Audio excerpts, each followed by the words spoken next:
This time I'm going to ask Debbie Renner to come on up. Debbie Renner isn't your typical Golden Apple Award recipient. She's a classified employee, an educational sign language interpreter who works with students in the Evergreen School District's Deaf and Hard of Hearing program at Evergreen High School. The Golden Apple usually isn't given to a classified employee, but once Debbie's dedication and advocacy was brought to the attention of the awards committee, she became an exception to the rule. Debbie is just an outstanding employee. She does wonderful things for students. She looks at them and is able to see them individually and find out what they really need to help them be successful.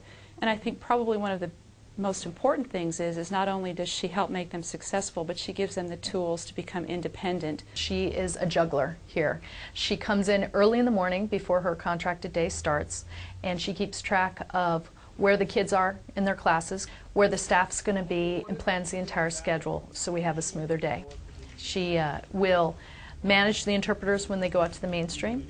She manages the kids when they're doing after-school activities. She organizes interpreting services for them. When she is in my classroom, she acts as a staff assistant, and she's taken the initiative to introduce a lot of programs that are real integral to what happens in the classroom. Is that a big increase? Kind of? Little? Okay. How much of a difference? One of Debbie's co-workers found out that the Classified Employees Union was going to recognize a Classified Employee of the Year, and she thought about Debbie. That expression in body language. When I asked other people how they felt about nominating Debbie for this award, they immediately agreed that it was a wonderful thing to do, that she was very deserving of the award. She works so hard with the kids here, independently, getting to know them, with the group, presenting projects that are really going to meet their needs. And she's so good with our team and really helping all of us become the best teachers and interpreters, and the staff at Evergreen on the whole, the best that we can. There's an in and an out. Debbie's nomination was too late for consideration, but the selection committee was so impressed with Debbie's accomplishments at Evergreen that they presented her with a special award of recognition, an award that has only been presented 3 times over the years. That was quite an honor to be presented with that, and then to have it be a surprise on top of it. Yeah. And it just started this ball rolling that I would have never dreamed would have happened. The ball Debbie is referring to is actually an apple. To Debbie's surprise, the same union that presented her with a special award of recognition nominated her for a Golden Apple Award. When I received the phone call from the Golden Apple Committee, I was just floored. You don't expect it to happen, and I'm a classified employee. The Golden Apple typically goes to teachers and or principals or programs that have done extraordinary things. Today's schedule. We're going to be going, starting chapter 6. Those who work with Debbie know she does extraordinary things day in and day out, going above and beyond the call of duty.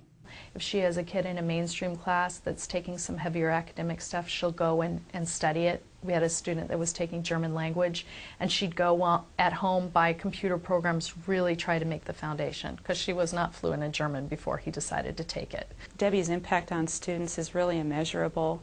Not only has she given them instruction here in the building, but she's given them the tools that they can use during their lifetime. There's so much that, hearing people just don't understand yet about deafness and deaf culture. So my goal would be for them to be valuable citizens and to give back to their community and just help continue to break down the barriers.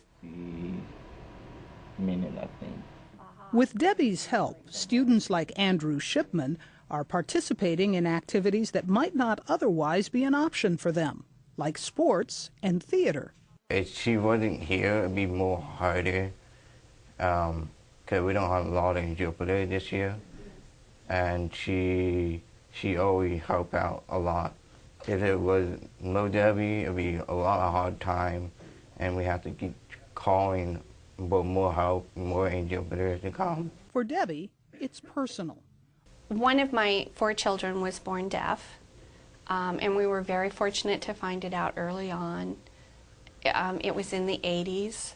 Resources were limited. We didn't know any other deaf people. So we had no one to trust except the professionals that we were working with. I had this desire for people to give to my daughter to make her a strong, confident individual that could give back to the community. And because of the deaf people that were involved in my life to help me give to my daughter the things that were lacking in her education, I want other kids to have that opportunity. Debbie says she is humbled by the awards that are deserved by so many.